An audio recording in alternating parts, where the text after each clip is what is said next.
You don't realize what you had until it stops being emotionally available the way it used to be, and by the time you reach back for it, the person you once had access to is no longer the same. What actually happens when an avoidant personality crosses paths with a healed empath is rarely what people expect. It does not start with intensity or emotional chaos. There are no dramatic confessions, no obsessive pull, no frantic messages trying to manufacture closeness. Instead, it begins in a way that almost feels too quiet to trust. It feels like two nervous systems, both accustomed to defense in different ways, accidentally lowering their shields at the same time without agreeing to it. The avoidant enters the dynamic prepared for pressure. In their experience, closeness usually comes with demands, expectations, emotional pursuit, and the slow feeling of being cornered. So they stay alert, waiting for the usual patterns to repeat themselves. But the healed empath does not arrive with that same energy anymore.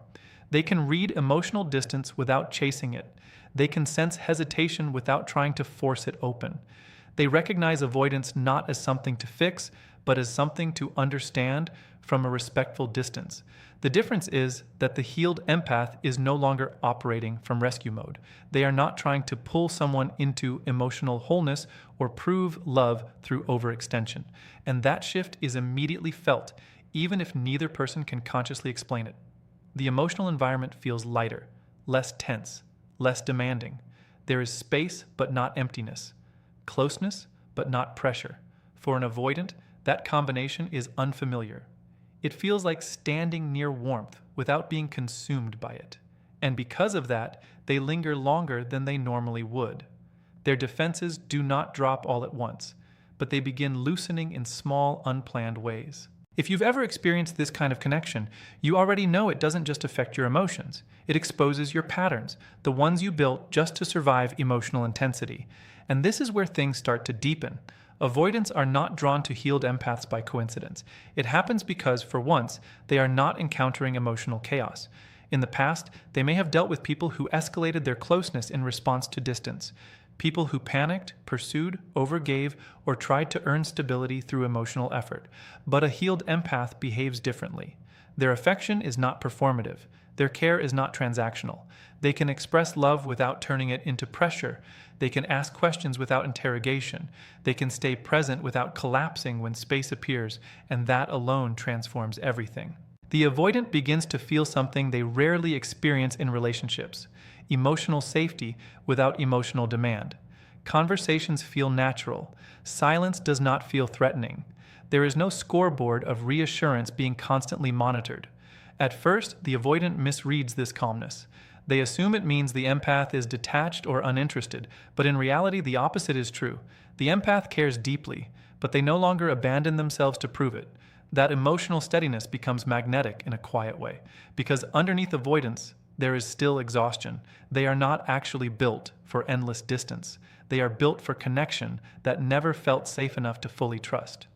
So when someone enters their life offering warmth without emotional dependency, it feels unfamiliar, almost like relief disguised as confusion.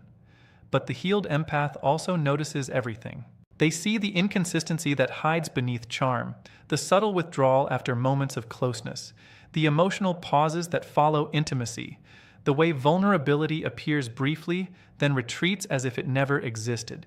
In the past, the empath would have tried to decode all of it. They would have turned inconsistency into a project, believing patience could eventually turn distance into devotion. But healing changes that instinct. Now they observe instead of chase. They allow people to reveal their emotional capacity without forcing it. They stop romanticizing potential and start responding to patterns. Ironically, this shift makes the avoidant even more drawn in, because there is no pressure pushing them forward, only presence meeting them where they are. They feel respected instead of pursued. So they begin opening up in subtle ways. Not all at once, but in fragments. Small truths slip through during late conversations. Old emotional wounds surface indirectly. Parts of them that are usually hidden behind silence begin to appear without intention. And the empath listens without trying to fix, correct, or take control of what is being shared. That is where the dynamic starts to shift again. Avoidants are used to vulnerability triggering reaction. But here, vulnerability is simply received, not amplified, not judged, not turned into emotional urgency.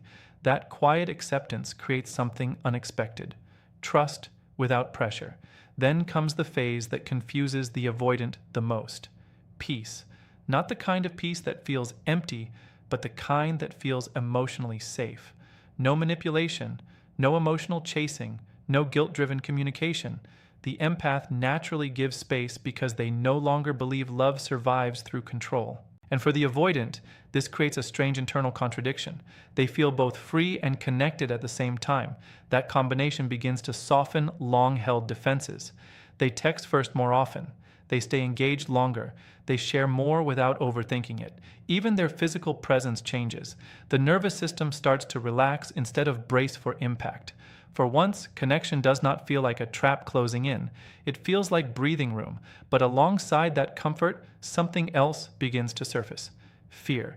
Because being emotionally seen is not comfortable for someone who built safety through invisibility. The avoidant starts realizing, sometimes slowly and sometimes all at once, that this person is not reacting to a mask. They are seeing beneath it, and that level of visibility creates internal alarm. This is often the turning point. Not because love disappears, but because it becomes too real to ignore. The avoidant begins to feel the emotional weight of attachment, and for them, caring deeply is often more frightening than not caring at all, so they begin to pull back. The empath feels it immediately. The energy changes, responses shorten, warmth becomes inconsistent, emotional availability starts to fluctuate again, but unlike their past self, the healed empath does not panic. They do not chase. They do not over-explain. They do not try to earn consistency through self-abandonment. They stay grounded, and that calmness is something the avoidant is not used to.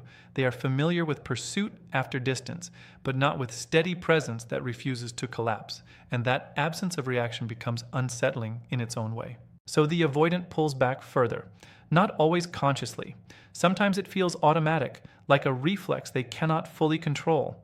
One moment they are open, the next they are retreating inward again, convincing themselves the connection is becoming too intense, even when nothing dramatic has changed. But what is really happening is not lack of feeling. It is fear of feeling too much. Their system associates emotional closeness with loss of control. So when attachment begins forming, the instinct is to withdraw before it deepens further. The empath understands this without needing it explained. They recognize the pattern, not as something personal, but as something familiar, and instead of reacting emotionally, they remain steady. They no longer equate distance with their worth. They no longer try to repair disconnection by overgiving. They simply observe reality as it is, and in doing so, they shift the entire emotional dynamic. Because what unsettles avoidance more than anything is not intensity, but emotional stability that does not chase them when they retreat. And that is where everything changes. The empath no longer reacts from emotional hunger or the need to be chosen at any cost. Instead, they acknowledge the distance without collapsing into fear, and for someone with avoidant patterns, that shift is deeply unsettling. Avoidant individuals are often accustomed to a very specific emotional cycle. When they withdraw, they expect pursuit. They expect questions, emotional urgency, and attempts to pull them back into closeness. That reaction reassures them in a strange way.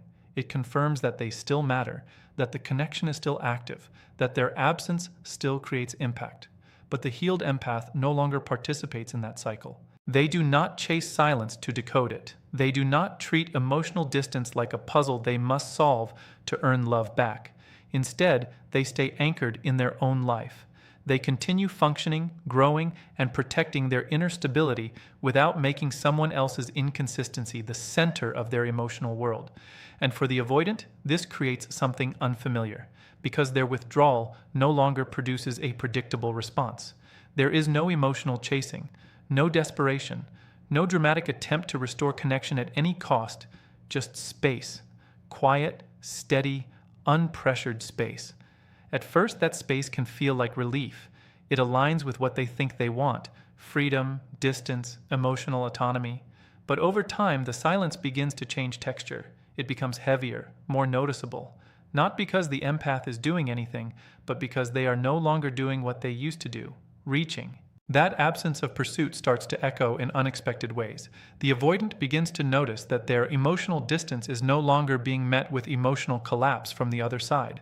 The familiar reassurance loop is gone, and with it comes something they are less prepared for: the emotional consequences of their own absence left unabsorbed by someone else. This is where silence becomes the real confrontation, not dramatic silence filled with conflict or final words, but the quiet kind.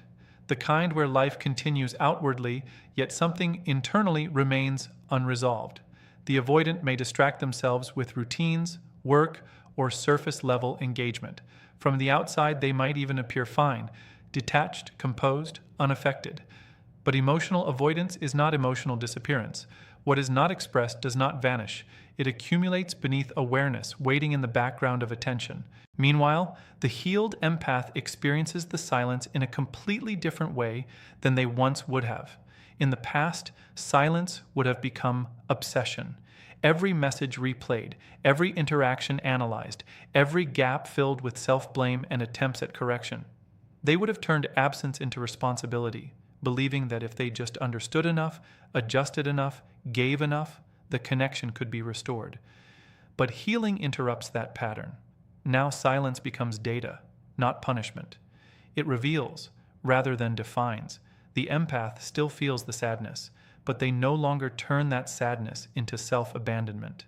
They allow the emotional discomfort to exist without turning it into a reason to chase someone who is not meeting them halfway. And this is where the psychological shift becomes significant. The avoidant often assumes the empath will eventually break first.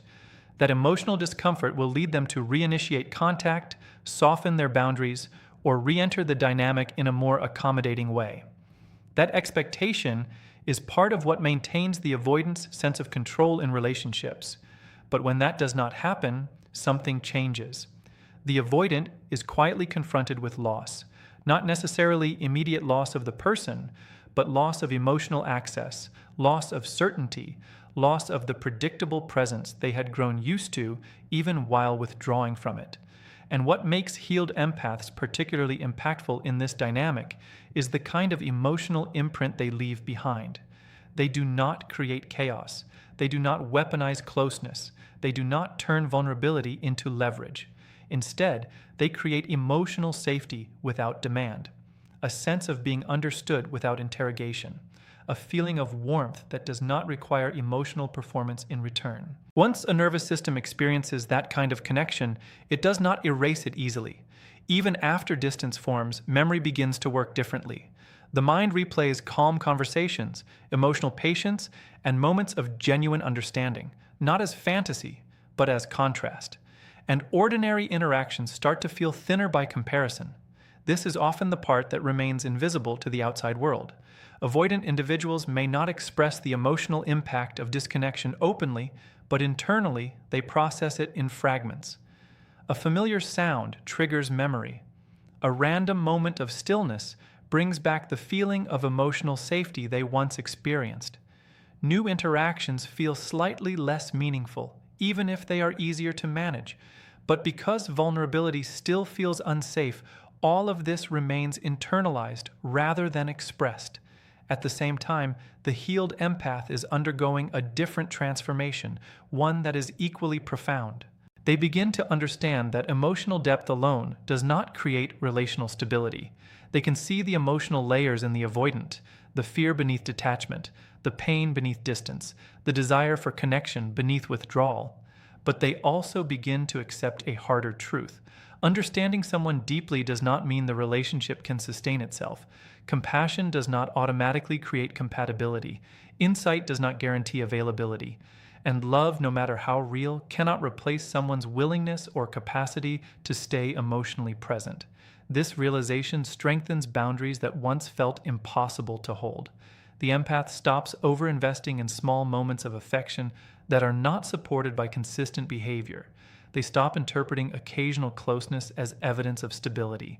Their definition of love shifts away from emotional intensity and toward emotional consistency, accountability, and presence. And this shift is felt even without direct communication, because now the empath is no longer emotionally waiting in the same way. There is still care, still warmth, still understanding, but there is no longer unlimited access to their emotional energy.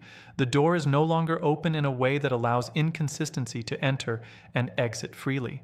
For the avoidant, this creates a subtle but powerful form of disorientation. They are used to controlling distance, deciding when closeness happens and when it does not. But now the dynamic no longer responds in the same predictable way. The empath is no longer adjusting themselves to maintain connection at all costs. They are no longer chasing stability through emotional overextension. They are simply present but self-contained, and that is where uncertainty begins to surface. Not just uncertainty about the relationship, but uncertainty about whether access to that emotional safety is still guaranteed, whether it can still be returned to at will, whether the connection is still waiting in the same way it once was. This is the quiet turning point, because the moment the empath stops overextending is often the moment the avoidant begins to realize what that emotional consistency actually meant to them. And at the same time, the empath is faced with another difficult truth of emotional maturity, that someone can genuinely care and still not have the capacity to stay. This is not a lack of feeling, it is a lack of emotional readiness. And so instead of trying to force resolution, the empath begins to grieve what was never fully stable. Not just the relationship itself, but the potential of it, the version that existed in brief moments of connection but could not sustain itself in reality. Yet even in that grief, they no longer abandon themselves to keep something alive that cannot hold its own weight, and that quiet return to self-respect changes everything in the emotional field between them. There is no frantic emotional energy left in them anymore. No quiet begging disguised as patience. They still care, but they are no longer abandoning themselves in the process of caring. That shift often creates something unexpected in the avoidant, a pull. Sometimes it arrives suddenly. A memory surfaces at night. Loneliness removes distraction. A shallow connection elsewhere makes something familiar feel missing again. Whatever the trigger, the direction is the same. The avoidant drifts back toward the connection. But now there is hesitation mixed with regret, because something has changed. The person they left in emotional uncertainty is no longer emotionally available in the same way. Access is no longer assumed. So when they reach out, it is usually careful, indirect, small enough to avoid vulnerability, but meaningful enough to test if the door is still open. And beneath it is a quiet hope that nothing has really changed, but something has. They expect warmth to restore old patterns, emotional ease, instant reconnection. Instead, they meet clarity. The healed empath responds with kindness, but not collapse, presence, but not self-erasure. No urgency, no overinvestment, just steadiness. And that steadiness destabilizes something in the avoidant, because they are no longer dealing with someone who tolerates ambiguity to preserve connection. The empath speaks honestly now, calmly naming patterns, inconsistency, emotional absence, without aggression, without chaos. And that kind of truth cannot be deflected. There is nothing dramatic to escape into, just reality clearly stated. In that moment, something becomes obvious. The empath was never asking for perfection. They were asking for presence. And presence was exactly what was missing. This is the crossroads. Fantasy no longer helps. There is no right timing narrative left to hide behind. Only the question, what happens when love requires consistency, not intensity? Avoidant psychology is often misunderstood here. Change does not begin because someone finally loves them correctly. Love only reveals wounds. Change begins when avoidance is no longer seen as identity, but as protection. To change, they must stay in discomfort instead of escaping it, communicate instead of disappearing, tolerate closeness without experiencing it as threat, and that feels like dismantling something foundational. Some eventually do this work. They reflect, notice patterns, and slowly learn presence. But others repeat the cycle, because what is being asked is not just effort, it is surrender of control, and control once meant survival. Meanwhile, the empath changes too. They gain clarity. They understand that insight into someone's pain does not create stability. They stop confusing emotional potential with emotional reality. They stop believing patience can convert inconsistency into commitment. Boundaries form, not from anger, but from clarity. Intermittent connection is no longer enough. Warmth is no longer mistaken for safety. Love becomes consistency, accountability, presence. And that shift is felt without words. The empath is no longer waiting in the same way, still caring, but no longer self-abandoning. The door is no longer fully open to inconsistency. For the avoidant, this creates disorientation. They are used to controlling distance. Now the dynamic no longer responds predictably. There is no guaranteed access, only uncertainty. And that uncertainty makes the connection suddenly feel more real than before. At the same time, the empath begins grieving, not just the relationship, but what it could have been under different emotional conditions. But eventually, compassion can no longer override self-respect. So they choose themselves, quietly, without performance. Just exit from a dynamic that requires shrinking. And that changes everything, because they do not leave chaos behind. They leave clarity, and clarity lingers. For the avoidant, it may appear as regret, reflection, or delayed recognition of value. Sometimes growth follows, sometimes it does not. Occasionally, it pushes real change, learning that intimacy is not loss of self, and closeness is not danger. But that only happens when avoidance is faced honestly, not romanticized. The deeper truth is simple. Avoidants are not healed by being loved harder, and empaths are not fulfilled by loving harder.